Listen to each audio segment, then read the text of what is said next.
दोस्तों नमस्कार। यहाँ पर हम देखेंगे कक्षा 10वीं का गणित का संपूर्ण हल क्वेश्चन नंबर 23 तक। प्रश्न नंबर 1 से लेकर प्रश्न नंबर 23 तक 23 तक आपको पूरे के पूरे सॉल्यूशन यहाँ पर पूरे के एक ही स्थान पर प्रोवाइड कराए जाएंगे। तो वीडियो को लास्ट तक देखें और एक भी सॉल्यूशन ना छोड़ें। तो जैसे कि हमने इसकी पहली वाली वीडियो में आपको पूरा का पूरा मैथ्स का पेपर प्रोवाइड कर दिया था, तो आप इस वीडियो की डिस्क्रिप्शन में जाकर से जिसने भी पेपर नहीं देखा है तो पेपर वहाँ पर जाकर देख सकते हैं। सिर्फ 2 या 3 मिनट का है, उसमें पूरा का पूरा पेपर A to Z आपको दिया गया है। यहाँ पर आपको पूरे पेपर 23 प्रश्नों के हल यहाँ पर प्रोवाइड कराए जाएंगे। तो चलते हैं, चालू करते हैं। प्रश्न नंबर 1 में सही विकल्प चुनिए का प्रश्न था, जिसमें कि 6 विकल्प थे। तो इन 6 में से आपको ये जो 6 है, ये 6 दिए हुए हैं। पहले का आंसर -2 है, दूसरे का +-3 है, तीसरे का भी हमें मिला नहीं है, चौथे का है 2 वास्तविक मूल होंगे, और पांचवें का है अनंततः अनेक हल होंगे, और छठवें का है 1। इसी प्रकार से हम आगे चलते हैं। तो यहाँ पर आपको क्वेश्चन नंबर 2 में रिक्त स्थान भरिए, यानी कि रिक्त स्थान तो खाली स्थान दिए हुए हैं, जिसमें कि आपको सभी के आंसर यहाँ पर प्रोवाइड कराए गए हैं। पहले का आंसर -4, दूसरे का a गुणित b, तीसरे का है 2 तथा चौथे का है 22, और पांचवें का शेषफल, और छठवें का समरूप, और सातवें का है वास्तविक नहीं होंगे। तो इनके जो क्वेश्चन है वो आपको पिछली वीडियो में दिए गए हैं, आप वहां पर जाकर क्वेश्चन को देख सकते हैं। यहाँ पर आपको टोटल सॉल्यूशन मिलेंगे। क्वेश्चन नंबर 3 है सही जोड़ी बनाइए। तो ये पूरे सही की सही है कि ax + b एक रैखिक समीकरण है। रैखिक समीकरण किसे कहते हैं आप ये समझ भी लीजिए कि यदि वेरिएबल की मैक्सिमम पावर, वेरिएबल मतलब एक्स वाई जेड की मैक्सिमम पावर, जैसे लिखा है 2x + 3 = 0, तो यहाँ पर x की पावर कितनी दिख रही है 1। तो यदि मैक्सिमम पावर किसी वेरिएबल की 1 है तो यहाँ पर वो रैखिक समीकरण कहलाएगा या लीनियर इक्वेशन कहलाएगा। दूसरा है श्रेणी में सर्वांतर निकालना था, ये निकालना था आपको कि श्रेणी में, हम बता दें क्वेश्चन देख लीजिएगा आप, यहाँ पर हमारे पास क्वेश्चन अभी है नहीं है। क्वेश्चन नंबर 2 है किन्हीं तो धनात्मक, अच्छा सही जोड़ी की बात हो रही है यहाँ पर, ठीक, सही जोड़ी हमें सर्वांतर निकालना था, है ना, किसमें, यहाँ पर ये 3 है, ठीक है, देखिए हम बोले थे। तो यहाँ पर सर्वांतर निकालना था, जो कि हमारा 2 आया है। अब सर्वांतर मतलब डी कैसे निकालते हैं वो भी ध्यान दीजिए। यहाँ पर हमें सर्वांतर निकालने के लिए अगले पद से पिछले पद को सब्ट्रैक्ट करना पड़ता है या घटाना पड़ता है। मतलब जैसे ये 5 दिख रहा है, इस 5 में से 3 घटा सकते हैं, 7 में से ये 5 घटाएंगे, तो हम घटा के देखते हैं। 5 - 3 = 2, और 7 - 5 = 2। तो यहाँ आपको मिल गया कि सर्वांतर किसे कहते हैं। आगे बढ़ते हैं। इसी प्रकार के हल होंगे तो अनंत हल होंगे। x³ त्रिघाती, देखिए जैसे यहाँ पर x की मैक्सिमम पावर 1 है तो रैखिक समीकरण कहलाता है। उसी प्रकार यदि किसी भी बहुपद में x की सबसे बड़ी घात 3 होती है तो वो त्रिघातीय बहुपद कहलाएगा। नेक्स्ट है का विविक्तिकर मान। तो विविक्तिकर का यह सूत्र होता है जिसको हम पुस्तक में पढ़ चुके हैं, कैपिटल D से इंडिकेट करते हैं, इंग्लिश में बोलते हैं डिस्क्रिमिनेंट। तो डिस्क्रिमिनेंट का ये फॉर्मूला है b² - 4ac। में nवें पद का भी ये फॉर्मूला दिया हुआ है, a + n - 1 × d। ये हुआ है क्वेश्चन नंबर 5। क्वेश्चन नंबर 5 में है एक शब्द में उत्तर दीजिए। तो ये सभी आपको उत्तर दिए हुए हैं, वीडियो को पुश करके आप नोट कर सकते हैं, या चाहें तो आप यहीं से आप देख सकते हैं। आगे बढ़ते हैं। अब हम करते हैं सॉल्यूशन क्वेश्चन नंबर 6 से। क्वेश्चन नंबर ये 4 था, एक शब्द में उत्तर। क्वेश्चन नंबर 5 है सत्य और असत्य। तो यहाँ पर से थोड़ा ध्यान दीजिएगा, एक शब्द में उत्तर ये थे। क्वेश्चन नंबर 5 में सत्य और असत्य, तो ये सत्य असत्य आपको यहाँ पर सामने दिए गए हैं, और ये जो पहला है ये हमें अभी मिला नहीं है, तो हमने यहाँ पर से, यदि आपको मिले तो आप कमेंट बॉक्स में ज़रूर बताएं। इसके बाद करते हैं हम क्वेश्चन नंबर 6। क्वेश्चन नंबर 6 है दिया हुआ है कि ये जो गिवन इक्वेशन है या द्विघातीय, ये द्विघातीय समीकरण है या नहीं है, क्वाड्रेटिक इक्वेशन है या नहीं है। हिंदी इंग्लिश दोनों मीडियम यहाँ पर आप आसानी से समझ सकते हैं। तो हमें ये बताना है कि ये क्वाड्रेटिक इक्वेशन नहीं है। तो सबसे पहले हम इन दोनों को सरल करते हैं, मतलब इसका इसके साथ और इसका इसके साथ मल्टीप्लिकेशन करते हैं। तो ये हो जाएगा आपका 6x² और ये हो जाएगा 9x। 1 के साथ 2x का करोगे तो हो जाएगा 2x प्लस का, और ये हो जाएगा -3 इक्वल, ये हो गया 4x², ये हो जाएगा -2x, और -5 का 2 के साथ करोगे तो हो जाएगा -10x, और ये माइनस प्लस का 5। ये पूरा उठाकर आप लेफ्ट हैंड में ट्रांसपोर्ट कर दीजिए या फिर ट्रांसफर कर दीजिए। तो ये हो जाएगा आपका 6x² प्लस का 4x² इस तरफ गया तो -4x² माइनस का 9x, और ये -2x इस तरफ गया तो प्लस का 2x, ठीक है। और ये प्लस का 2x पहले से था, और इस तरफ से ये 2x गया था, और ये -10x इस तरफ जाएगा तो ये हो जाएगा प्लस का 10x, ठीक। ये -3 और ये -5, ये -5 कहाँ से आया, ये वाला प्लस का इस तरफ चला गया तो इस तरफ बचा 0। 6x² में से 4x² गया तो बचा आपका 2x², 9x, और ये देखिए ये हो गया 4x, और ये 10x, 14x, 14 में से 9 गए, ठीक है। इस पूरे x वाली टर्म को यदि आप कैलकुलेट करते हैं तो ये हो गया 2 और 2 4 और 10 14, 14 में से यदि आपके 9 जाते हैं तो आपका बचेगा प्लस का 5x, ठीक है, और ये माइनस का 8। तो अब ये बताना है कि ये देखिए क्वाड्रेटिक इक्वेशन ये द्विघाती है या नहीं। तो क्वाड्रेटिक इक्वेशन का जो स्टैंडर्ड फॉर्म होता है वो होता है A X square plus B X plus C बराबर 0 से तुलना करिए, से तुलना करने पर जब आप तुलना करेंगे तो आप देखेंगे कि a is not equal to 0, मतलब a का मान 0 नहीं है। क्यों? क्योंकि a इज इक्वल टू कितना है, 2 है। a का मान 0 नहीं है, a का मान 2 है, मतलब एक्स स्क्वायर वाली टर्म है। तो ये द्विघातीय समीकरण है, ये द्विघातीय समीकरण। इस चीज़ का विशेष ध्यान रखिए कि द्विघातीय समीकरण कब होता है कि जब एक्स स्क्वायर वाली टर्म होती है, मतलब से स्क्वायर वाली टर्म होगी या एक्स स्क्वायर का कॉफिशिएंट या गुणांक यहाँ पर मौजूद होगा। तो A is not equal to 0, A is equal to 2 अतः द्विघातीय समीकरण है इसका। अथवा हम देखिए, अथवा का क्वेश्चन है कि दो क्रमागत धनात्मक पूर्णांकों का गुणनफल 306 है। तो आपको द्विघातीय समीकरण बनाना है। क्या बनाना है? द्विघातीय समीकरण। आपको सिर्फ समीकरण बनाना है, उसको सॉल्व नहीं करना है। तो हम इसको समीकरण बनाते हैं। सबसे पहले तो हमें दो पूर्णांक मानने हैं। तो पूर्णांक जो होते हैं इंटीजर्स नंबर, यानी कि दो positive integers, two positive integers number, और कंसेक्यूटिव इंटीजर नंबर बोल रहा है मतलब दो लगातार पूर्णांक संख्याएं। तो देखिए, लेट माना प्रथम पूर्णांक संख्या, ये धनात्मक है तो धनात्मक की लेना है। प्रथम पूर्णांक संख्या हो गई x, तो दूसरी पूर्णांक संख्या क्या हो जाएगी? x plus 1।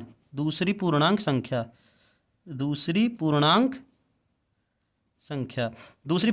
हो जाएगी x प्लस 1। क्यों हो जाएगी? इसने बोला लगातार संख्या। मान ली कि एक संख्या 1 है तो दूसरी संख्या क्या होगी? 2, और ये कैसे मिलेगी? 1 प्लस 1 करके, है ना। किसी भी संख्या पर एक जोड़ोगे तो आपको उसके आगे की संख्या मिल जाएगी। तो भाई बोल रहा है दो लगातार पूर्णांक संख्याएं। तो पहली संख्या हमने x मान ली, दूसरी संख्या हमने x प्लस 1 मान लिया। उसने बोला है दो क्रमागत पूर्णांकों का गुणनफल 6 है। तो प्रश्नानुसार या अकॉर्डिंग टू कंडीशन इन दोनों का गुणा करेंगे तो ये हो जाएगा x प्लस 1, तो कितना आना चाहिए? 306। तो ये आ गया 306। प्रश्न जैसा बोल रहा है वैसे अपन ने लिख दिया। अब गुणा करते हैं इसका, तो ये हो गया एक्स स्क्वायर, इसका इसके साथ करेंगे तो x बराबर 306। ये 306 ट्रांसफर होके लेफ्ट हैंड में आ जाएगा, तो x square plus x minus का 306 बराबर 0। ये हो गया आपका क्वाड्रेटिक इक्वेशन, यही है आपका आंसर। ठीक है, क्वेश्चन नंबर 8 है। क्वेश्चन नंबर 7 हम नहीं कर रहे हैं अभी, क्योंकि उसमें सॉल्यूशन नहीं है। उसमें क्या करना है आपको? उसमें आपको सिर्फ डेफिनेशन बतानी है त्रिभुज की समरूपता के। ठीक है, उसमें कुछ कंडीशन बतानी है। तो हम पहले अभी करे ले रहे हैं सॉल्यूशन वाले। क्वेश्चन नंबर 8 है, 250 को अभाज्य गुणनखंडों के गुणनफल के रूप में व्यक्त कीजिए। तो 250 के आपको फैक्टर निकालने हैं। ठीक है, प्राइम फैक्टर निकालने हैं। तो सबसे पहले हम इसको फैक्टर निकालने के लिए, अब हमें याद तो है नहीं है, तो हम यहाँ पर निकालेंगे एलसीएम। ठीक है, क्या लिखेंगे? एलसीएम, यानी कि 250 को आप काटते हैं तो ये 2 से जाएगा, 2 1 जा 2, 2 2 जा 4 और 2 5 जा 10। ये हो गया 5 से, तो 5 से जाएगा तो 5 5 दूनी 10, 25 हो गया, 5 25, और ये भी जाएगा 5 से, 5 25 से, और ये भी फिर गया 5 से, 5 से कम 5। तो जब आप इसको लिखोगे तो ये हो जाएगा 250 equal 2 into 5 into 5 into 5 is equal to 2 की पावर 1 इंटू 5 की पावर 3। ये हो गया आपके अभाज्य गुणनखंड। तो ये आपका आंसर आ गया। आपका आंसर है 2 की पावर 1 इंटू 5 की पावर 3। ये आपका आंसर। इसी का अथवा देखते हैं। 621 और 81 का एलसीएम निकालना है। तो एलसीएम निकालने के लिए हम क्या करेंगे? यहाँ पर ध्यान दीजिए, 621 और 81 को एक साथ लेंगे। जब हम अलग अलग लेते हैं तो वहाँ से HCF निकलता है। तो एलसीएम ये किससे जाएगा? देख लीजिए, ये आपका जाएगा पहले 3 से। तो 3 से जाते हैं 3, 3 दूनी 6 और 3 सत्ते 21, और ये हो गया 3 दूनी 6, 3 सत्ते, अच्छा ये हो गया आपका 3 दूनी 6 और फिर भागने जाएगा तो ये 0 लगेगा। ठीक है, ये 207 और ये 3, 3 सत्ते 21। अब ये जाएगा फिर से 3 से, तो ये हो जाएगा 3 6 18 और 3 नाम 27, तो ये हो गया 3 नाम 27, और ये फिर 3 से जाएगा तो 3 दूनी 6, 3 तिरका 9, 3 तिरका 9।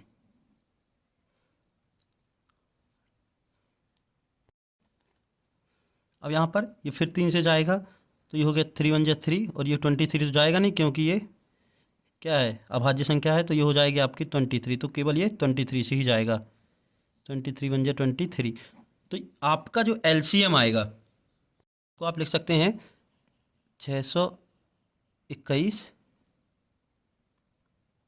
और 81 का LCM,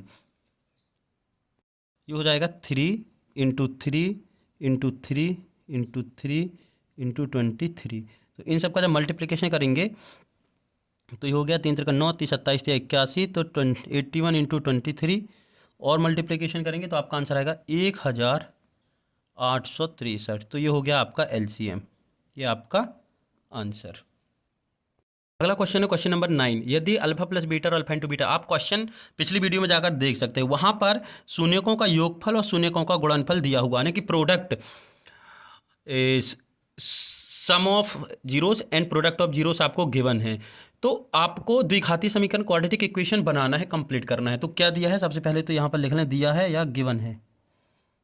दिया है, क्या दिया है, अल्फा प्लस बीटा शून्यकों का योगफल कितना दिया है, -1/4, और दिया है अल्फा इंटू बीटा अर्थात शून्यकों का गुणनफल कितना दिया है, 1/4। तो सबसे पहले तो हम जानते हैं, ठीक है, हम क्या जानते हैं वो लिखना है, वी नो दैट हम जानते हैं कि अल्फा प्लस बीटा का जो फॉर्मूला होता है वो होता है -b/a, और यहाँ पर आपको वैल्यू दी है -1/4।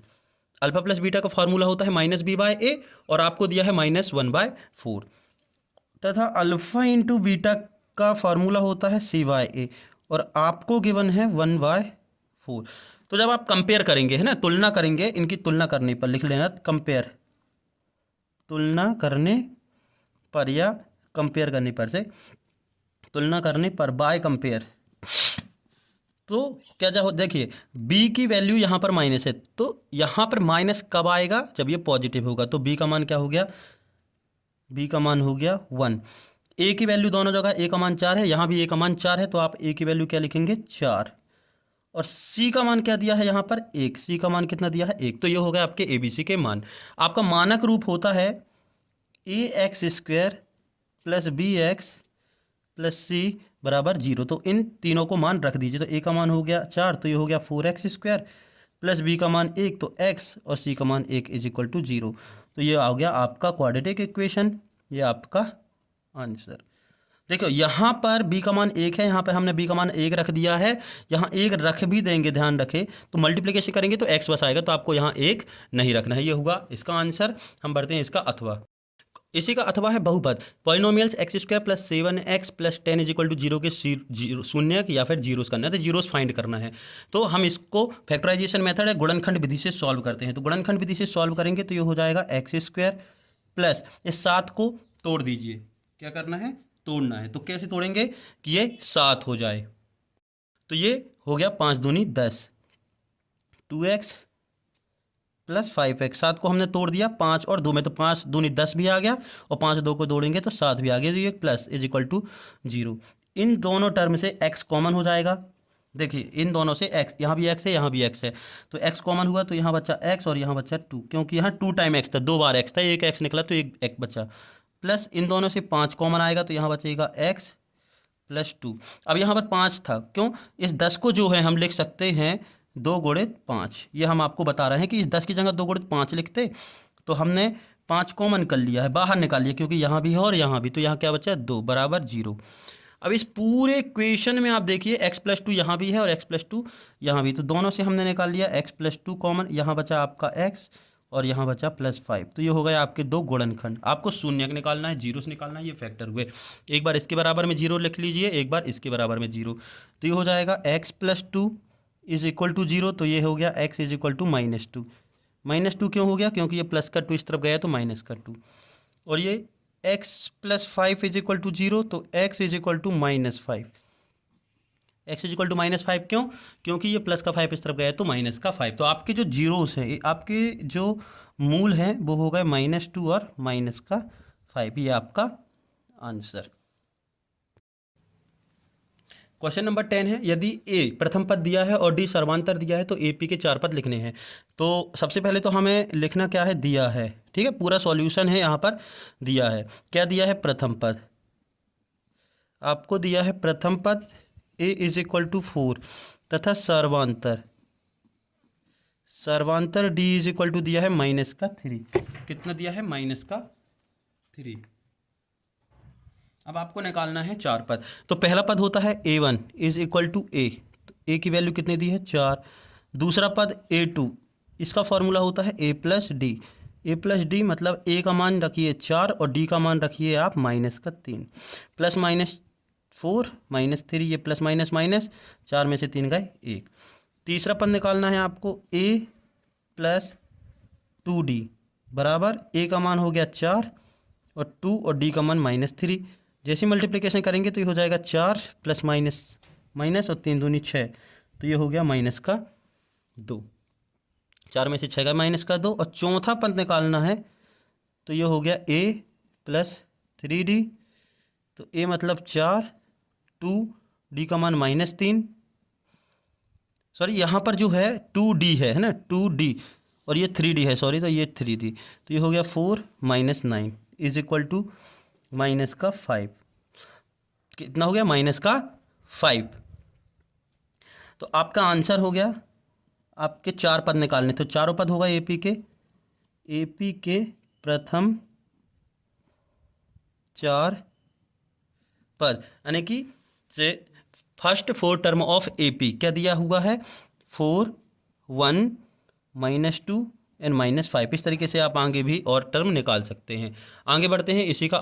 देखिए क्वेश्चन कह रहा है कि एक एपी है जिसके टर्म है 21, 18 और 15। तो इन एपी में कौन से नंबर का पद जो है वो आपका 81 है, कि which term of -81 of AP या गिवन एपी, तो विच टर्म ऑफ -81। तो सबसे पहले तो हम निकाल लेते हैं ए, तो ये इसका जो ए है वो है फर्स्ट टर्म 21। डी निकाल लेते हैं तो डी हो जाएगा 18 - 21 इज इक्वल टू -3। डी कैसे निकालते हैं, या फिर से कॉमन डिफरेंस जिसको बोलते हैं सर्वांतर, अगले पद से पिछले पद को, यानी कि नेक्स्ट टर्म से प्रीवियस टर्म को सब्ट्रैक्ट करके निकालते हैं। मतलब इस 18 से हमने 21 को सब्ट्रैक्ट कर दिया तो -3 आ गया, ये हो गया डी। अब आपको दिया है, क्या दिया है, सबसे पहले तो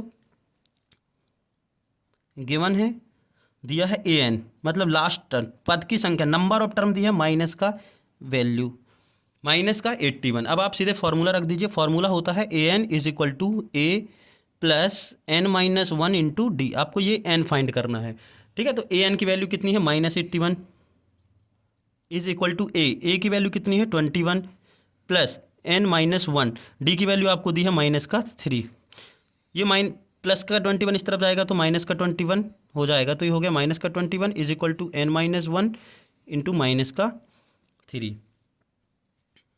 ये माइनस माइनस जुड़ जाएगा तो हो जाएगा 2, 8 2 10 102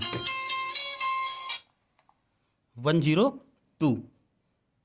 इन दोनों को ऐड कर दिया, माइनस माइनस ऐड हो जाता है, इज इक्वल टू n-1। अब देखिए ये जो माइनस वाला 3 है ये इनटू में है, इस पूरे टर्म के इनटू में है, मल्टीप्लिकेशन में तो ये डिवाइड में चला जाएगा, तो इसके डिवाइड में चला गया तो ये हो गया -3। माइनस माइनस कैंसिल, प्लस हो गया, 3 से इसको काट दीजिए, 3 3 9 और 3 चौके 12।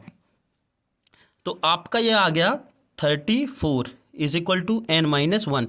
हमें सिर्फ n की वैल्यू चाहिए, तो n के छोड़ के जो कुछ भी उसके साथ है वो सब दूसरी साइड में चला जाएगा, तो ये हो जाएगा 24 + 1 इज इक्वल टू n, तो ये हो गया 35 इज इक्वल टू n। तो आपका जो आंसर है वो है 35। कहने का मतलब ये है 35 टर्म जो होगी, 35वां पद जो होगा उसका मान -81 होगा। यदि आपको इस वीडियो में अच्छे से समझ में नहीं आ रहा है, क्लियर समझ में नहीं आ रहा है, क्योंकि हम जल्दी कंप्लीट करेंगे कि आपको पूरे के पूरे 23 प्रश्नों को सॉल्व करना है, तो आप डिस्क्रिप्शन में जाकर से हमारी ही वीडियो में चैप्टर के अनुसार ये सॉल्यूशन देख सकते हैं। क्वेश्चन नंबर 11 है, कंप्लीट द क्वाड्रेटिक इक्वेशन, अर्थात एक द्विघातीय समीकरण बनाइए जिसके शून्यकों का योगफल और गुणनफल दिया है कि कंप्लीट द क्वाड्रेटिक इक्वेशन से whose sum of roots and product of roots are 0 and √3। तो आपको अल्फा प्लस बीटा, सबसे पहले तो हम लिख लें दिया है या गिवन है, दिया है अल्फा प्लस बीटा यानी कि शून्यकों का योगफल, पहले दिया है तो शून्यकों का योगफल 0 दिया है, और अल्फा इंटू बीटा दिया है √3, ये दिया है। अब हम जानते हैं या वी नो दैट, जानते हैं कि अल्फा प्लस बीटा का जो फॉर्मूला होता है वो होता है -b/a, और अल्फा इंटू बीटा का फॉर्मूला होता है c/a। अल्फ़ा प्लस बीटा, और अल्फ़ा इंटू बीटा में एक कॉमन चीज़ है, देखिए दोनों के डिनोमिनेटर में सेम नंबर, मतलब यहाँ भी ए है और यहाँ भी ए है, तो दोनों जगह जो डिनोमिनेटर है वहाँ पर सेम नंबर आना चाहिए। तो alpha plus beta minus B by A होता है, और हमें कितना दिया है 0, और डिनोमिनेटर में कितना है 1। भाई जिसके डिनोमिनेटर में कुछ नहीं होता है उसके डिनोमिनेटर में 1 होता है, जिसके हर में कुछ नहीं होता है उसके हर में 1 होता है। तो ये हो गया √3/1। तो अब कंपेयर करोगे, जैसे ही आप कंपेयर करोगे तुलना करने पर बाय कंपेयर, तो देखिए a इज इक्वल टू कितना दिया है दोनों जगह 1, और b इज इक्वल टू कितना दिया है 0, और c इज इक्वल टू देखिए यहाँ पर कंपेयर करेंगे तो कितना दिया है, c इज इक्वल टू √3, कितना दिया है √3, कितना दिया है √3, इतना क्लियर है। अब आपका जो स्टैंडर्ड फॉर्म होता है, मानक समीकरण होता है, वो होता है ax² + bx + c is equal to 0। यहाँ पर आपसे वैल्यू रख दीजिए, a का मान कितना है, a का मान आप रख दीजिए 1, तो ये हो गया x² + b का मान 0 × x + c का मान √3, तो ये हो गया आपका वर्ग समीकरण। आप चाहे तो 0 वाली टर्म को ना लिखें, तो ये हो जाएगा आपका x² + √3 इज इक्वल टू 0। ये आपका आंसर, आपको सिर्फ क्वाड्रेटिक इक्वेशन ही बनाना था, द्विघातीय समीकरण बनाना था, तो ये बन के कंप्लीट हो गया। देखते हैं हम इसी का अथवा।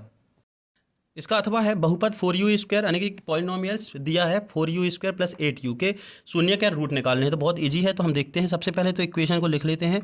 इक्वेशन है 4u² + 8u is equal to 0। शून्यक निकालने के लिए हम हमेशा राइट हैंड में 0 लिखते हैं। 4u और 8u में दोनों जगह से देखिए आप कुछ ना कुछ कॉमन आ रहा है, ठीक है। यहाँ पर आपको दो चीज़ें कॉमन मिलेंगी, तो एक 4u, यहाँ से 4u कॉमन गया तो यहाँ u बस बचा, और यहाँ से 4u कॉमन गया तो केवल क्या बचा 2 बराबर 0।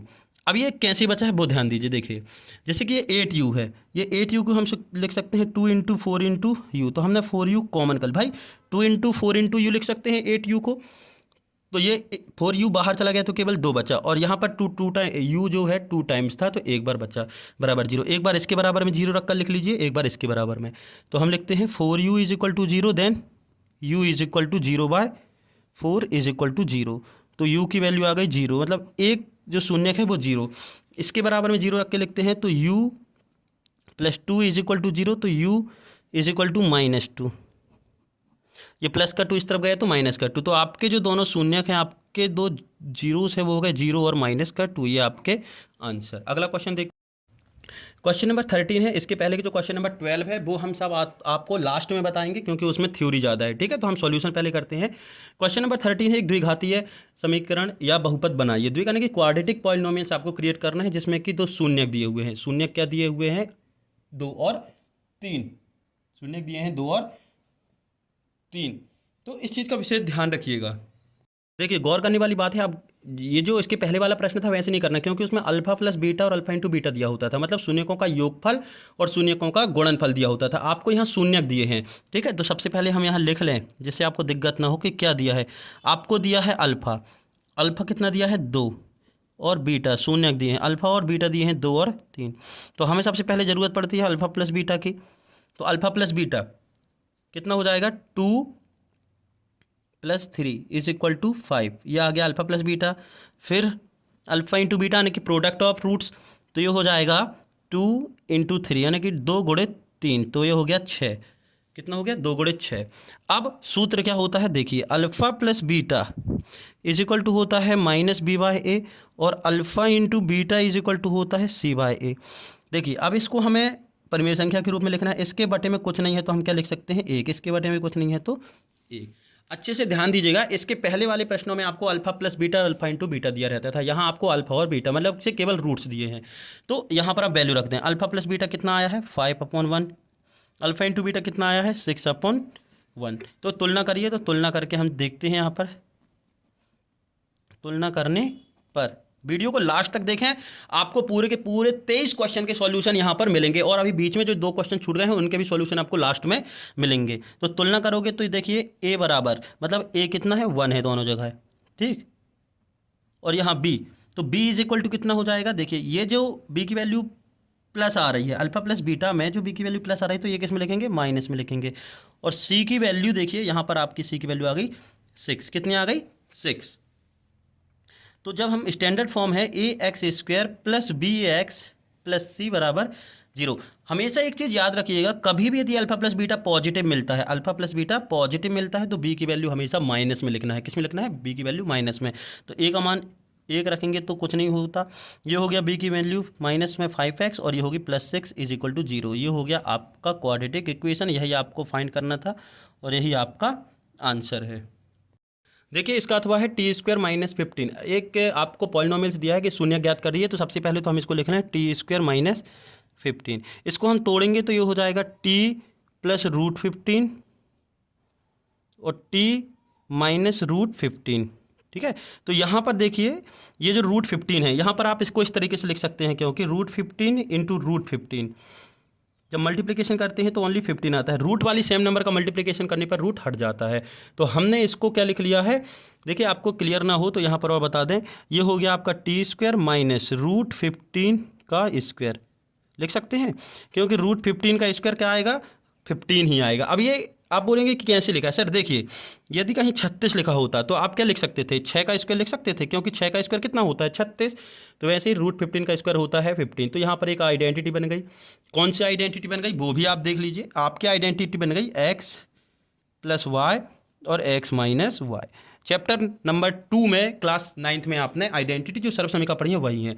तो इसका मान होता है x square minus y square.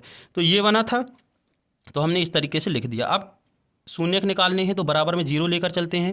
तो एक बार इसके बराबर में 0 रखिए, एक बार इसके बराबर में 0। तो ये हो जाएगा t plus root 15 is equal to 0, then t is equal to minus का रूट 15। तो ये आ गया आपका एक जीरोस।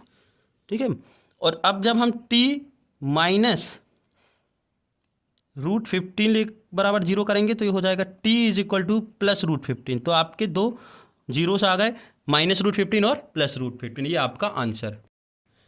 क्वेश्चन नंबर 15 है, HCF दिया है किसका? 306 और 657 का 9।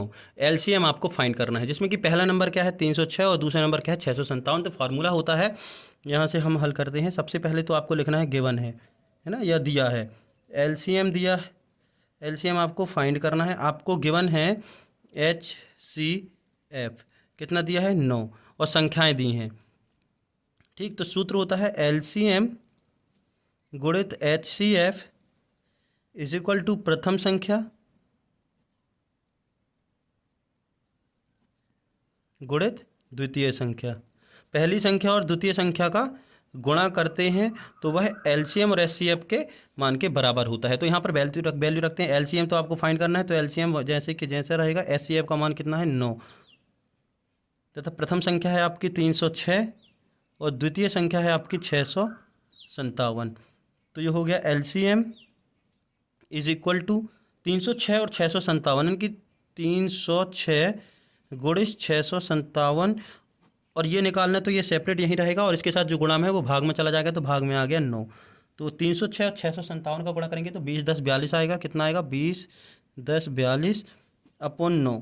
जब आप 9 से इसको कैंसिल करेंगे तो आपका आंसर आएगा 2 2 3 3 8। तो यही आपका आंसर होगा, यही आपका LCM होगा। ठीक है, यही आपका आंसर है। अगला क्वेश्चन है, इसी का अथवा है। लिखा है 8 9 और 25 का अभाज्य गुणनखंड अनेक प्राइम फैक्टर्स विधि द्वारा HCF ज्ञात करना है। प्राइम फैक्टर निकाल के आपको HCF निकालना है। तो सबसे पहले 8 को जब आप तोड़ोगे, देखिए ये यहाँ से हल है।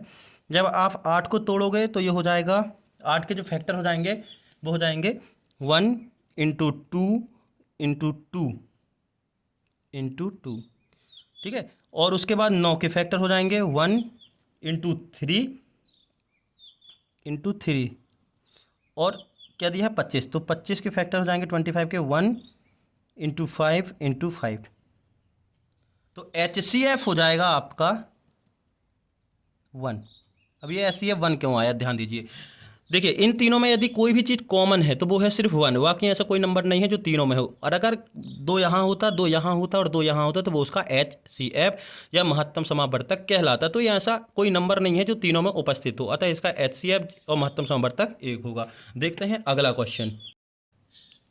अगला क्वेश्चन है क्वेश्चन नंबर 16, लिखा है ज्ञात कीजिए कि रैखिक समीकरण का युग्म जो है x minus 3y minus 3 is equal to 0, 3x minus 9y minus 2 is equal to 0, कि वह अद्वितीय हल है या कोई हल नहीं है या अनेक हल है। आपको सिर्फ बताना है, ठीक है, आपको सिर्फ बताना है कि रैखिक समीकरण का युग्म जो है वो अद्वितीय हल है या कोई हल नहीं है या फिर अनंतता अनेक हल है। तो सबसे पहले से दिए गए समीकरण है, ठीक है, गिवन इक्वेशन है, दिए गए समीकरण है, आप व्यवस्थित लिखिए जिससे कि आपको नंबर अच्छे मिले। तो दिए गए समीकरण कौन कौन से हैं? x minus 3y minus 3 is equal to 0, दूसरा है 3x minus 9y minus 2 is equal to 0। इसको नाम दे दिया इक्वेशन फर्स्ट और इसको नाम दे दिया इक्वेशन 2। इनके स्टैंडर्ड फॉर्म से हम तुलना करते हैं। तो मानक रूप जो होते हैं इसके, मानक रूप स्टैंडर्ड फॉर्म ये होते हैं आपके a1x plus b1y plus c1 is equal to 0 and a2x plus b2y plus c2 is equal to 0। कहने का मतलब यह है कि पहले इक्वेशन में x का कॉफिशिएंट या x का गुणांक a1 होगा, y का गुणांक b1 होगा और कांस्टेंट वैल्यू या अचर राशि जो है c1 होगी। इसी तरीके से दूसरे में होगा। तो आप कंपेयर करके a1 b1 और c1 का मान निकाल लें। से तुलना करने पर, कंपेयर बाय कंपेयर है ना, तुलना करने पर, by compare of standard form, तुलना करने पर a1 का मान 1, देखिए a1 का मान कितना है 1, तथा b1 का मान कितना है यहाँ पर देखिए -3। ध्यान रखिए कि स्टैंडर्ड फॉर्म पूरे पॉजिटिव होते हैं, अतः यहाँ पर यदि माइनस होता है तो माइनस के साथ नंबर को लिखना है। तो b1 is equal to minus का 3। इसी प्रकार से c1 is equal to minus का 3, a2 इज इक्वल टू 3 है, b2 is equal to minus का 9 है and c2 is equal to minus का 2 है। C2 is equal to minus का 2, देखो C2 की जगह -2 है, पॉजिटिव है पूरा स्टैंडर्ड फॉर्म और ये माइनस है तो आपको माइनस लिखना है। अब कंडीशन प्रूव करनी है, देखना है। तो कंडीशन देखते हैं पहले लगा के, a1/a2 इज इक्वल टू 1/3 आ गया, ठीक। अगला देखते हैं b1/b2, तो b1/2 हो गया -3/-9, इसको कैंसिल करेंगे तो ये हो जाएगा 1/3, भाई 3 1 जा 3 और 3 3 जा 9 माइनस माइनस प्लस। अगला है c1/c2, तो वैल्यू रखते हैं -3/-2, तो माइनस माइनस प्लस हो गया तो आपका केवल बचा 3/2। अब देखिए 1/3 इक्वल है, ये वाला 1/3 इस वाला 1/3 के इक्वल है, लेकिन ये जो लास्ट वैल्यू है ये इक्वल नहीं है, तो ये है आपकी 3/2। तो ये कंडीशन हो जाएगी a1/a2 is equal to b1/b2 is not equal to c1/c2। तो ये जो कंडीशन होती है वो होती है कोई हल नहीं, यानी कि नो सॉल्यूशन की। किसकी? नो सॉल्यूशन की, कोई हल नहीं। तो इस रैखिक युग्म के दिए गए इक्वेशन का जो होगा वो होगा कोई हल नहीं, नो सॉल्यूशन होगा, यही आपका आंसर है। मित्रों, यदि आपको ये समझ में नहीं आता है तो आप हमारी ऑफिशियल जो है इसमें लिंक या प्लेलिस्ट में जाकर देख सकते हैं 10th क्लास की वीडियो में, तो आपको और अच्छे से समझ में आ जाएगा। देखिए क्वेश्चन है अथवा का, के किस मान के लिए रैखिक समीकरण यानी कि लीनियर इक्वेशन जो है दी हुई है, k x plus 3y minus k minus 3 is equal to 0, 12x plus k y minus k is equal to 0 अपरिमित अनेक हल, या फिर से मैनी सॉल्यूशन रखते हैं। तो सबसे पहले आपको यहाँ पर जो इक्वेशन दी है वो है k x plus 3y minus k minus 3, मतलब ये पूरी टर्म है अपने आप में, ये c1 हो गई, ठीक है, is equal to 0, 12x plus k y minus k is equal to 0। ये समीकरण नंबर 1 और ये समीकरण नंबर 2। जब स्टैंडर्ड फॉर्म से कंपेयर करोगे तो आपका ये हो जाएगा a1 क्या हो जाएगा के, b1 इज इक्वल टू ये 3 और c1 इज इक्वल टू ये के माइनस 3, ये पूरा ये माइनस का है, ठीक है, माइनस का के माइनस 3। a2 की वैल्यू हो जाएगी 12 और b2 की वैल्यू हो जाएगी के और c2 की वैल्यू हो गई आपकी माइनस की के। ध्यान रखिएगा ये कांस्टेंट वैल्यू होती है तो यहाँ पर के लिखना जरूरी है, और ये y का गुणांक के है, y का कॉफिशिएंट के, तो ये के इज इक्वल टू माइनस के। अब ये लिखा है अनंततः अनेक हल होंगे, तो अपरिमित अनेक हल की कंडीशन है अपरिमित अनेक हल। अनेक हल की कंडीशन क्या है? अनेक हल के लिए प्रतिबंध, अनेक हल के लिए प्रतिबंध या कंडीशन है कि a1/a2 is equal to b1/b2 is equal to c1/c2, ये कंडीशन है। तो यहाँ पर आप वैल्यू रख दीजिए, तो इन सब की वैल्यू रखते हैं तो ये हो जाएगा अपना k/12, ये हो गया अपन का 3/k और ये हो गया minus k minus 3 upon minus का k, ठीक है। ये क्लियर। तो ये माइनस माइनस जो है वो कैंसिल हो गया, तो ये प्लस हो गया। अब हमें करना क्या है, देखिए के का मान निकालना है, तो एक बार इन दोनों को ले लीजिए और फिर एक बार इन दोनों को। आप किन्हीं भी दो टर्म को एक साथ ले सकते हैं। तो हम शुरू के ये टर्म लेते हैं, तो ये हो गया KY12 is equal to 3/K। यहाँ लिख दीजिए प्रथम दो पदों को लेने पर, प्रथम दो पदों को लेने पर, take a first two term, take a first two term. तो ये क्रॉस मल्टीप्लिकेशन हो जाएगा, तो ये हो जाएगा K² और ये हो गया 12 दूनी 24, 12 तिहाई 36। भाई इस क्रॉस मल्टीप्लिकेशन ऐसे ही होता है ना, ये लिखा है K/12 is equal to 3/K, तो इसका इसके साथ और इसका इसके साथ, तो ये हो गया 36। तो K² इज इक्वल टू, ये 36 किसका होता है, 6 का स्क्वायर होता है, तो ये हो गया K इज इक्वल टू 6। ये स्क्वायर से स्क्वायर कैंसिल, तो K का मान 6, तो ये आपका आंसर। यदि आप देखिए, आप हमने इन दोनों को लेकर सॉल्व किया है तो 6 आ गया, ठीक। आप इन दोनों को भी लेकर यदि सॉल्व करेंगे तो भी 6 आएगा। आप किन्हीं भी दो टर्म को यदि लेते हैं तो आपका आंसर जो है 6 आएगा। तो K इज इक्वल टू 6 के लिए ये जो दिया गया है ये सब क्या रखेगा, अपरिमित अनेकहल रखेगा। अगला क्वेश्चन है क्वेश्चन नंबर 17, लिखा है गुणनखंड विधि से दिए गए समीकरण, ये गिवन इक्वेशन है, आपको इसके मूल या जीरोस फाइंड करना है, यानी कि फैक्टराइजेशन मेथड से, किसी फैक्टराइजेशन मेथड से इसको सॉल्व करके आपको रूट्स निकालने हैं। तो सबसे पहले आपको इक्वेशन लिखनी है। इक्वेशन है आपके पास x² minus 3x minus 10 is equal to 0। अब आप ये देखिए x², आप 3x को तोड़ दें तो ये हो जाएगा प्लस का 2x और माइनस का 5x, प्लस का 2x और माइनस का 5x minus 10 is equal to 0। हम यहाँ पर ज़्यादा डिटेल नहीं बताएंगे, नहीं तो आपका जो है टाइम लग जाएगा, है ना। तो यदि आपको बहुत ही अच्छे तरीके से डिटेल में और बिल्कुल विस्तार से आपको सॉल्यूशन चाहिए है तो आप हमारे चैनल को सब्सक्राइब करें और ज़्यादा से ज़्यादा लोगों को शेयर करें, और वहाँ पर प्लेलिस्ट में जाकर आप इसको बहुत ही अच्छे तरीके से देख सकते हैं आसान शब्दों में। तो ये तोड़ लिया, इन दोनों से देखिए क्या कॉमन आ रहा है, इन दोनों से x कॉमन आ रहा है, तो ये हो जाएगा x प्लस 2। इन दोनों से माइनस का 5 कॉमन आ रहा है, तो ये हो गया x plus 2 is equal to 0। फिर इन दोनों से x प्लस 2 कॉमन आ गया, ये यहाँ भी है और यहाँ भी है, तो यहाँ बचा x minus 5 is equal to 0। एक बार इसके बराबर में 0 और इसके बराबर में 0 रख के लिखते हैं, तो ये हो जाएगा x plus 2 is equal to 0, then x is equal to minus 2, तो एक 0 जो आ गया -2। फिर रखते हैं x minus 5 is equal to 0, तो ये हो जाएगा x इज इक्वल टू 5। तो आपके दोनों आंसर आ गए हैं। आपके जो आंसर है x की वैल्यू है वो है -2 और 5, यही आपको फाइंड करना था। यह आपका आंसर, देखते हैं इसी का। अगला क्वेश्चन है 2x² प्लस x माइनस 6 बराबर 0 है, तो इसको भी आपको जीरोस निकालने हैं। अब ध्यान दीजिएगा, यहाँ पर मेथड का नाम या विधि का नाम नहीं लिखा है। पहले क्वेश्चन में दिया था कि आपको गुणनखंड विधि से सॉल्व करना है। यहाँ पर आप चाहे तो सूत्र विधि या फॉर्मूला मेथड लगा सकते हैं, आपको जो ईजी लगे आप लगा सकते हैं। तो हमारी इक्वेशन है 2x² plus x minus 6 is equal to 0, तो ये हो गया 2x²। हम इसको तोड़ लेते हैं x को, तो ये हो जाएगा आपका प्लस का 4x माइनस का 3x माइनस का 6 इज इक्वल टू 0। इन दोनों से आप 2x कॉमन ले लिए, तो ये बचा x प्लस 2। यहाँ से आप -3 कॉमन ले लिए, तो ये बचा आपका x plus 2 is equal to 0। दोनों से x प्लस 2 कॉमन ले लिए, तो ये बचा 2x माइनस का 3 इज इक्वल टू 0। एक बार इसके बराबर में 0 लिखते हैं, तो ये हो जाएगा x plus 2 is equal to 0, then x is equal to -2। ये प्लस का 2 इस तरफ गया तो माइनस का 2। एक बार इसके बराबर में 0 लिखते हैं, तो 2x minus 3 is equal to 0, then 2x is equal to 3। ये माइनस का 3 इस तरफ प्लस, और x की वैल्यू निकालनी है, तो x के साथ जो था वो डिनोमिनेटर में चला जाएगा हर में, तो 3/2। तो आपके आंसर आ गए x इज इक्वल टू -2 और x इज इक्वल टू 3/2। यही आपके आंसर है, यही आपके जीरोस हैं या शून्यक हैं। अगला क्वेश्चन है क्वेश्चन नंबर 18। अच्छे से देखिएगा, बहुत ही अच्छे क्वेश्चन है। ऐसी दो संख्याएं ज्ञात कीजिए जिनका योग 2700 और गुणनफल 182 यानी कि वे sum of numbers is equal to 27 and product of number is equal to 182। आपको दो नंबर निकालने हैं, तो जो निकालना रहता है वो अपन मान लेते हैं, ठीक है। बहुत ही इजी क्वेश्चन है, आप अच्छे से देखते जाइए। चैनल को अगर आप पहली बार आए हैं तो सब्सक्राइब जरूर करें। आपको डेली की डेली 9 से लेकर 12 तक की मैथ्स के सवाल यहाँ पर मिलेंगे। तो देखिए यहाँ पर माना दो संख्याएं हैं, तो दोनों मान लो पहली संख्या, माना पहली संख्या x है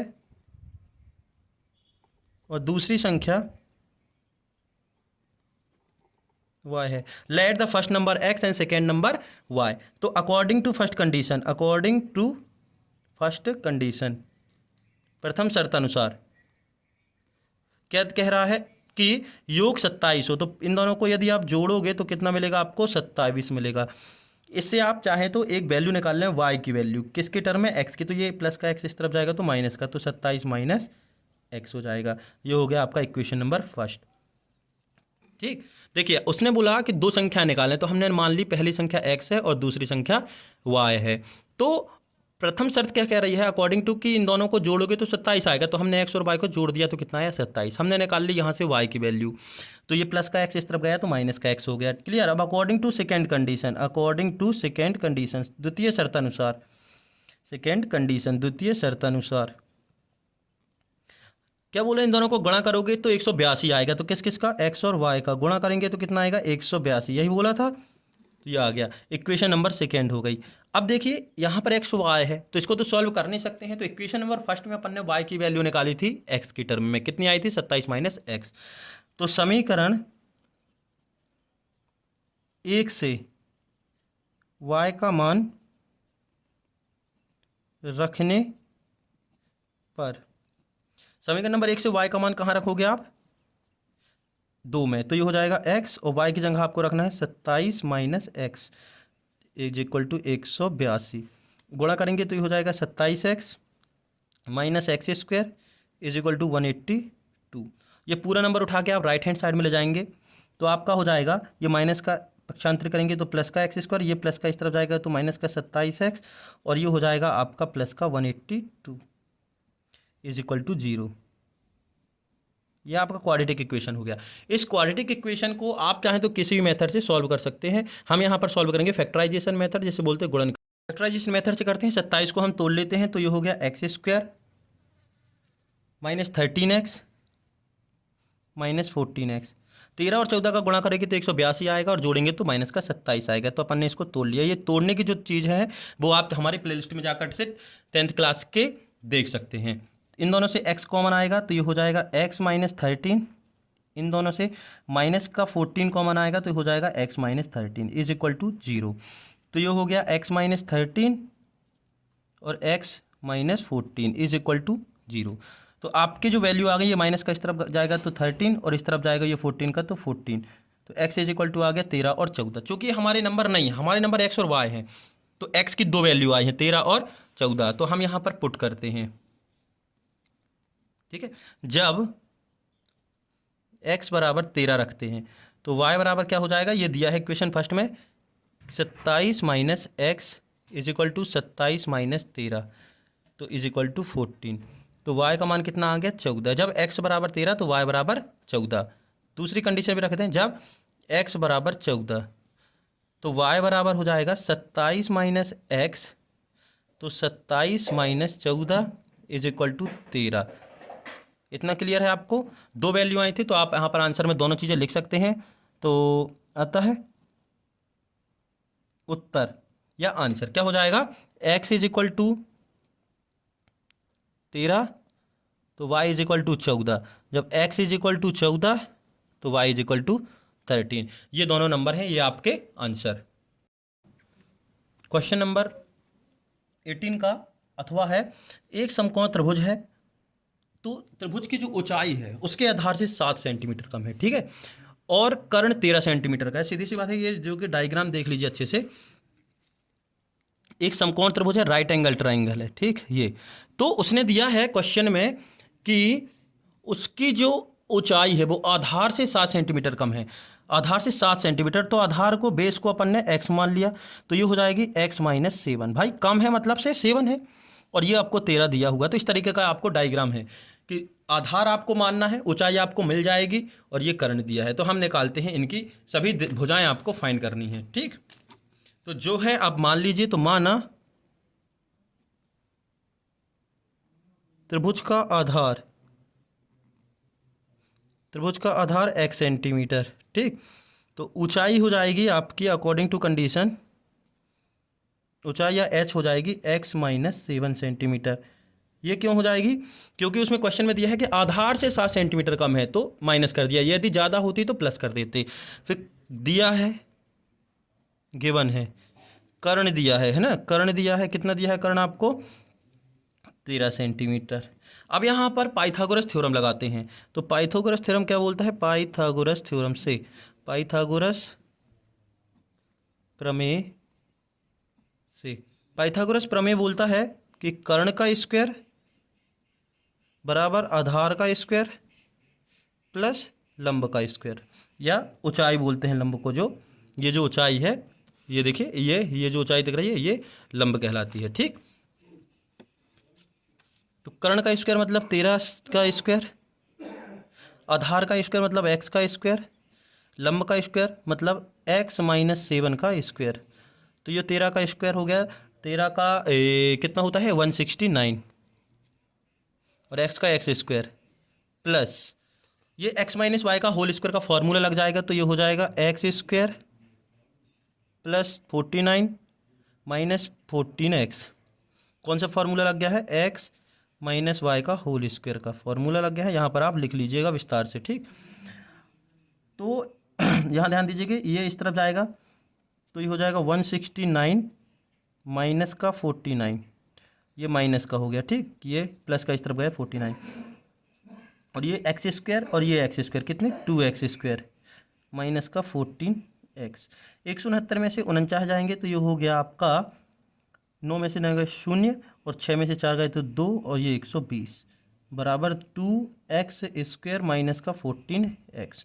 ये भी उठाकर आप क्या करेंगे, इसी साइड ले आएंगे, ये जो है सिंगल तो इस तरफ ले आएंगे, तो ये हो जाएगा आपका 2x स्क्वायर माइनस 14x, और ये प्लस का इस तरफ गए तो माइनस 120 इज इक्वल टू 0। इसको और इजी करना है इस इक्वेशन को, तो देखिए ये तीनों टर्म जो है 2 से डिवाइड हो रहे, तो 2 से डिवाइड कर देंगे तो हो जाएगा एक्स स्क्वायर माइनस का 7x माइनस का 60 इज इक्वल टू 0। अब ये आपका बन गया है क्वाड्रेटिक इक्वेशन, जिसको बोलते हैं वर्ग समीकरण या द्विघातीय समीकरण। इसको फैक्टराइजेशन मेथड से आप चाहे तो सॉल्व कर सकते हैं। तो सॉल्व करते हैं हम आगे। देखिए इक्वेशन बना था, क्वाड्रेटिक इक्वेशन आपका बना था x square minus 7x minus का 60। तो हम तोड़ते हैं इसको फैक्टराइजेशन में, गुणनखंड विधि। तो माइनस का 12x प्लस का 5x माइनस का 60 इज इक्वल टू 0। इन दोनों से x कॉमन आ गया तो ये बचा x माइनस 12। इन दोनों से प्लस का 5 कॉमन आ गया तो ये बचा x minus 12 is equal to 0। फिर इन दोनों से कॉमन आ गया x माइनस 12 और x plus 5 is equal to 0। एक बार इसके बराबर में 0 लिखेंगे तो x minus 12 is equal to 0, तो x इज इक्वल टू 12।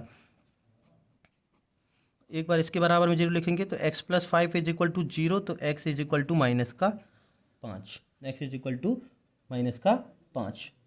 तो अब ध्यान दीजिए दो वैल्यू आई हैं x की, एक तो माइनस, तो -5 जो है असंभव है, -5 असंभव है।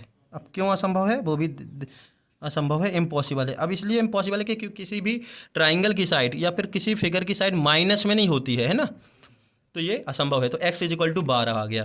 तो x को अपन ने माना था आधार x is equal to 12 centimetre, और ऊंचाई आपने मानी थी उससे 7 सेंटीमीटर कम, h इज इक्वल टू माना था 12 माइनस 7 सेंटीमीटर। तो h इज इक्वल टू 12 में से 7 गए तो होगा 5 सेंटीमीटर। तो आपके जो आंसर हैं वो आ गए 12 सेंटीमीटर और 5 सेंटीमीटर, मतलब आधार और ऊंचाई आपके निकल आई है। बाकी विवरण आपको दिया हुआ था, ये आपका आंसर, ये आपका आंसर।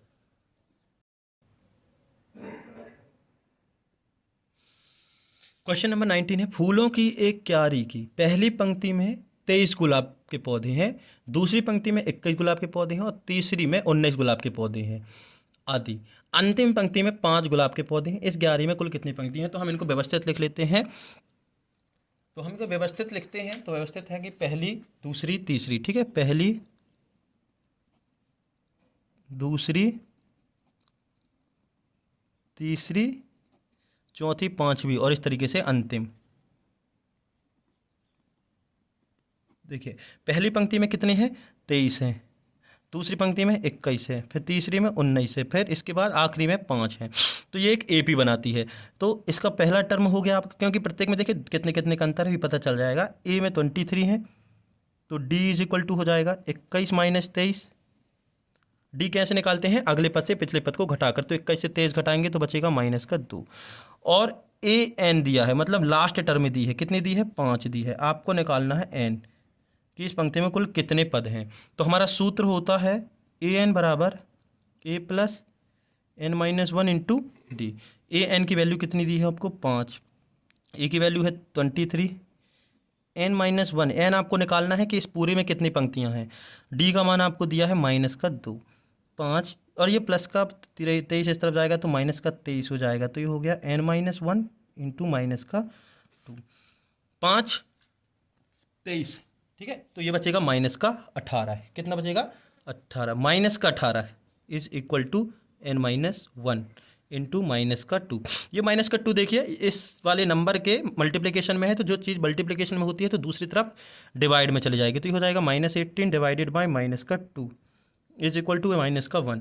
तो 2 से ये 18 कट गया, 2 9 या 9 बार, और माइनस माइनस प्लस हो गया, तो n-1 इज इक्वल टू 9, तो n इज इक्वल टू 9 + 1, तो n का मान कितना आ गया 10। तो इस पूरी पंक्ति में, मतलब से इस पूरी क्यारी में आपको कितनी पंक्तियां मिलेंगी, 10 पंक्ति मिलेंगी, यही आपका आंसर है। क्वेश्चन है क्वेश्चन नंबर 20, क्या संख्याओं की सूची 5, 11, 17 और 23 में कोई पद 301 है। तो हम चेक करते हैं कि क्या ये 301 इस सीरीज़ में कहीं पर उपस्थित है या नहीं है। तो सबसे पहले हम देखते हैं, सीरीज़ दी है 5, 11, 17 और 23। ए आपको दिया हुआ है 5, डी है आपका 11 - 5 और 11 - 5 इज इक्वल टू 6। और आपको एक चीज़ और दी है, क्या दिया हुआ है आपको, an, कितना दिया है an, अंतिम पद, मतलब एक पद दिया है, ये निकालना है कि ये दूसरा पद है, चौथा पद है या 8वां पद है। an सूत्र लगा दें तो ये सूत्र होता है an is equal to a + n-1 into d. an की वैल्यू दी है 301, a का मान दिया है आपको 5, n-1 n निकालना है, डी की वैल्यू आपको कितनी दी है 6, तो ये हो गया 301 - 5, ये प्लस का 5 इस तरफ गया, माइनस का 5, n-1 इंटू 6, 305 में से 301 में से 5 जाएगा, है ना, 301 में से 5 जाएगा तो कितना बचेगा, 301 में से 5 जाएगा तो बचेगा 296 is equal to n-1 divided by 6। 296 और ये गुणा में है तो भाग में आ गया, तो एक काम करिए पहला गुणा कर लें, तो ये हो जाएगा आपका 6n - 6, तो ये हो गया 296 + 6। देखिए ये माइनस का इस तरफ गया तो प्लस का हो गया, और ये हो गया 6n, ठीक है। तो 96 में 6 जोड़ेंगे तो कितना हो जाएगा 302 और ये हो जाएगा बटेगा 6, ये 302 और ये गुणा में था तो ये इसके बटे में आ जाएगा, तो n इज इक्वल टू हो जाएगा 302। काटेंगे इसको तो कितनी बार में कटेगा, 3 से कटेगा, 2 से कटेगा, ठीक है, 2 तिहाई 6, 2 एकम 2, 2 पंचे 10 और 2 एकम 2, तो 151/3 इज इक्वल टू n। तो देखिए ऐसी कोई टर्म नहीं है कि 151/3 आए, है ना, तो n एक धनात्मक पूर्णांक होना चाहिए। ये जो नंबर है एक धनात्मक यानी कि पॉजिटिव इंटीजर्स नंबर होना चाहिए, जो कि पॉजिटिव इंटीजर नहीं है, रेशनल नंबर है, अतः 301 जो है इस सूची का पद नहीं है। आपका आंसर हो ये 301 इस सूची का पद नहीं है। अगला क्वेश्चन अथवा है, क्वेश्चन नंबर 20 का अथवा है। तो मित्रों यदि आपको यहाँ पर समझ में नहीं आता है क्वेश्चन, हम यहाँ पर बहुत स्पीड से देख रहे हैं, जिससे कि पूरे कम से कम समय में पूरे के पूरे सॉल्यूशन 23 के 23 सॉल्यूशन हो जाएं। और 23 सॉल्यूशन नहीं है, प्रत्येक का अथवा भी है ना, इस चीज़ का ध्यान रखें। यदि हम 15 कर रहे हैं तो मतलब इसका कहने का मतलब है कि हमने 30 सॉल्यूशन कर लिए हैं, 10 कर रहे हैं तो 20 कर लिए हैं। मित्रों इतनी मेहनत कर रहे हैं आपके लिए, तो कृपया कर चैनल पर यदि आप पहली बार आए हैं तो चैनल को सब्सक्राइब जरूर करें, बिल्कुल भी ना भूलें, और दोस्तों के साथ शेयर जरूर करें, जिससे कि ज़्यादा से ज़्यादा दोस्तों के पास ये चीज़ आपकी एक साथ पहुंच सके। तो अगला क्वेश्चन कह रहा है कि एक एपी है, उसमें सीरीज़ दी है, तो एपी हम लिख लें, क्या दी है 3, 15, 27 और 39, ये एक एपी है कि कौन सा पद उसके 54वें पद से 132 अधिक होगा, कौन सा पद 54वें पद से 132 अधिक होगा, ठीक है। तो हम मान लेंगे कि एनवा जो पद है वो अधिक होगा, तो हम सबसे पहले इसका निकाल लें, ए इज इक्वल टू 3 है, डी इज इक्वल टू हो गया आपका 15 - 3 इज इक्वल टू 12, ठीक है। डी ऐसे ही निकालते हैं ना कि अगले टर्म से पिछले टर्म को घटा कर निकालते हैं सबट्रैक्ट करके, तो 15 में से 3 गया तो कितना बचा आपका 12। तो माना nth टर्म है ना, लेट द nth टर्म, माना nth टर्म 132 अधिक है, 132 अधिक है, किससे अधिक है, और 54वें पद से। तो हम कंडीशन लिखते हैं according to condition, according to condition, प्रश्नानुसार, आपको लिखना है प्रश्नानुसार। क्या बोल रहा है, माना n टर्म, मतलब n टर्म ये हो गई 54वें पद से, मतलब A54 से कितनी अधिक है, 132 अधिक है। प्रश्न में ये लिखा है कि कौन सी टर्म या कौन सा पद 54वें पद से 132 अधिक है। एनवा जो पद है वो 54वें पद से 132 अधिक है। तो एनवें पद का सूत्र होता है a plus N minus 1 into D. 54वां पद हो जाएगा a प्लस 53d प्लस 132। तो ये a और a कैंसिल हो गया तो गुणा करेंगे, देखिए a और ये कैंसिल हो गया तो ये बचा आपका n minus 1 into d is equal to 53 गुणे डी। डी की वैल्यू कितनी है आपकी, आपने कितनी निकाली, डी की वैल्यू 12 प्लस 132। यहाँ पर ध्यान देते जाइए आप कि A N A plus N minus 1 भी 54वां पद ए प्लस 53d। अभी कैसे आया, देखिए 54वां पद, देखिए ए प्लस 54 माइनस 1 इंटू डी, तो ए प्लस 53d। ठीक है, तो हम क्या करते हैं, जो पद दिया रहता है उसका एक कम करके डी के साथ गुणा कर देते हैं। यदि 12वें पद की बात करते हैं तो ये हो जाता है a प्लस 11d। यदि हम 9वें पद की बात करते हैं तो ये हो जाता है a प्लस 8d। यदि हम 13वें पद की बात करते हैं तो ये हो जाता है a प्लस 12d। तो इस प्रकार हमने 54वें पद को A54 को लिख लिया है a प्लस 53d। तो 53 के साथ 12 का गुणा करना है आपका, तो 53 का गुणा यहाँ पर ध्यान दीजिए, देखिए n minus 1 into D, D यहाँ भी रखना है, सॉरी डी का मान 12 है। 12 दूनी 24, 12 तिहाई 36, 12 पंचे 60, 60 और 3 63 प्लस 132। इसका गुणा करेंगे तो हो जाएगा 12n माइनस 12। भाई 12 के साथ n का करोगे 12n, 12 के साथ 1 का करोगे माइनस 12। इन दोनों को जोड़ोगे तो 6 और 2 8, 3 और 3 6, 6 और 1 7, तो ये हो गया 768। 6 2 8, 3 3 6, 6 और 1 7, तो ये हो गया 12n। और ये कांस्टेंट वाली वैल्यू इस तरफ चली जाएगी तो 6 768 प्लस 12, इसमें जोड़िए 8 2 10 की 0, 6 और 1 7 और 1 8, और ये हो गया 780। तो n बराबर हो जाएगा आपका 780/12। तो 780/12 आपको 12 से आपको काटना है, तो ये हम डायरेक्ट कर रहे हैं, तो ये हो जाएगा आपका 65 टाइम्स, 65 बार। तो n इज इक्वल टू 65 आ गया। तो 65 भी जो टर्म होगी, यानी कि 56 से 65 भी जो टर्म होगी इस AP की, ये जो AP दिया है इसका 65वें पद का जो मान होगा वो 54वें पद में 132 जोड़ने पर आएगा। तो ये आपका आंसर, इतनी डिटेल अभी हम नहीं बता रहे हैं। ठीक है, अगला क्वेश्चन देखते हैं। क्वेश्चन नंबर 22 है, दिए गए इक्वेशन को आपको प्रतिस्थापन या सब्स्टिट्यूशन मेथड से सॉल्व करना है। तो हम इक्वेशन नंबर 2 से करते हैं। समीकरण 2 से x का मान निकाल लेते हैं हम y की टर्म में, तो ये हो जाएगा 3 माइनस 2y। इसको नाम दे दिया इक्वेशन नंबर 3।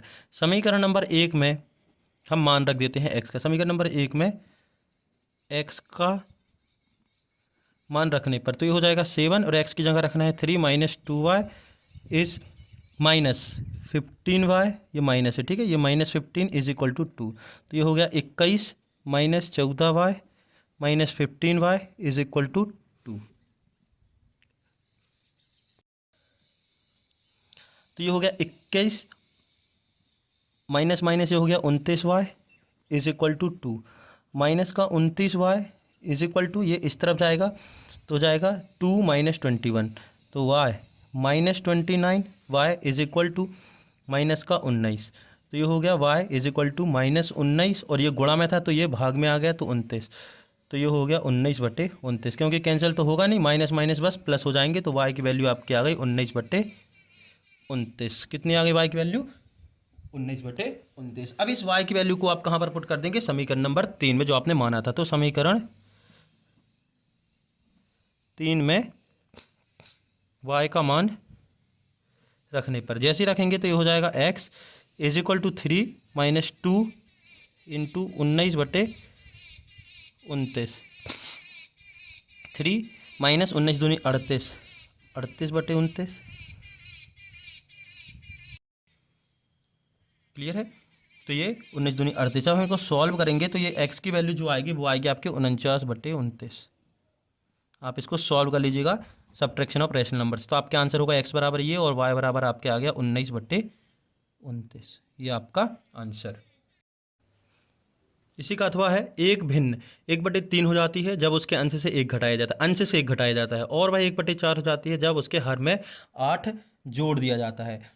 जब हर में 8 जोड़ दिया जाता है तो भिन्न निकालिए। तो सबसे पहले आपको भिन्न बताना है, तो भिन्न के लिए आपको दो संख्या होनी चाहिए, अंश और हर। तो हम मान लेते हैं, माना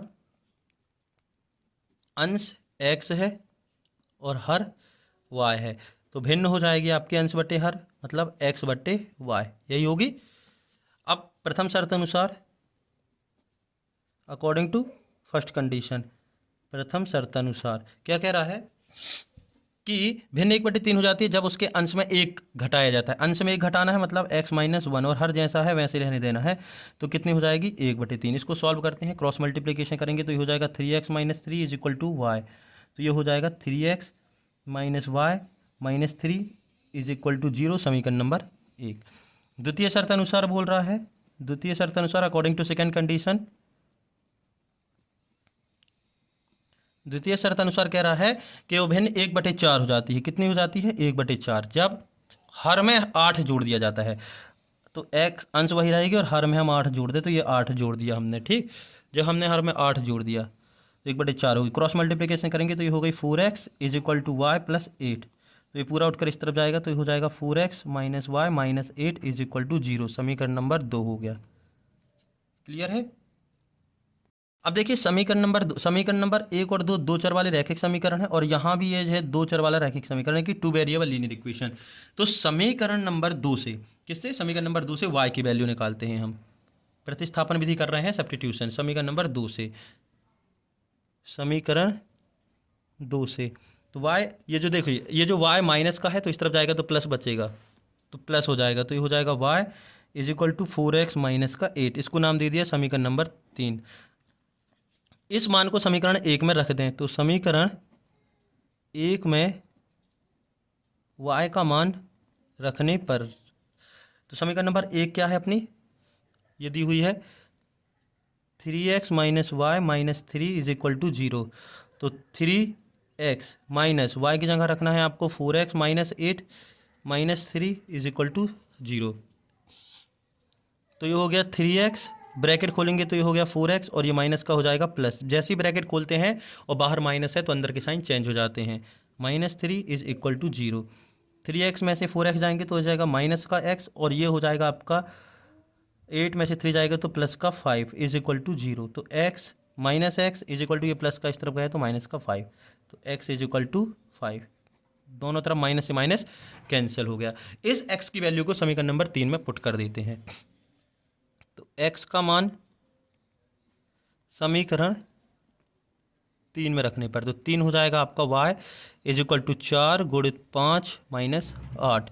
तो y = 4 × 5 = 20, 20 - 8, तो y = 12। तो आपकी जो भिन्न हो जाएगी, हमने भिन्न मानी थी x बटे y, तो भिन्न हो जाएगी x बटे y मतलब 5/12। ये आपका आंसर।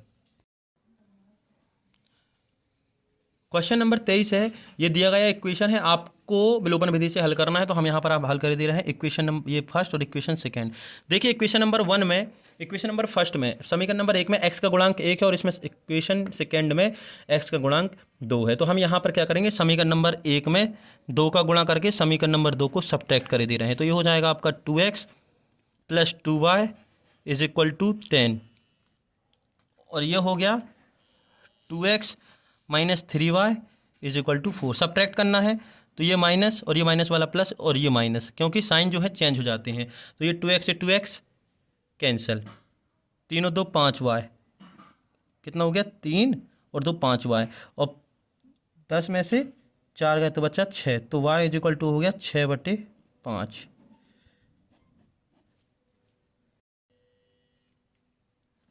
इस y की वैल्यू को हम किसी भी इक्वेशन में पुट कर दें, चाहे 1 में रख दें चाहे 2 में रख दें, तो हमारा x आ जाएगा। तो समीकरण 1 में y का मान रखने पर, दोस्तों बहुत मेहनत लगी है, 3 से 4 घंटे में ये वीडियो हमारी बन पाई है। तो चैनल को सब्सक्राइब जरूर करें, जिससे कि आपको पूरा सॉल्यूशन अगले पेपर के भी मिल सकें। तो यहाँ पर हम यदि वैल्यू रखते हैं फर्स्ट इक्वेशन में, ठीक है, फर्स्ट इक्वेशन में, तो ये हो जाएगी आपकी x + y, y की वैल्यू कितनी है 6/5, बराबर 5। तो ये होगा x इज इक्वल टू 5 और ये प्लस का इस तरफ जाएगा तो हो जाएगा माइनस का 6/5। एलसीएम आ जाएगा आपका 5, तो ये हो गया 25, 25 माइनस 6, 25 में से 6 जाएंगे तो बचेगा 19/5। कितना? 19/5। तो आपका x आ गया 19/5, y आ गया 6/5। ये आपके आंसर। इसका अथवा जो क्वेश्चन है वो आप खुद कर लीजिएगा। आज के लिए इतना ही, धन्यवाद।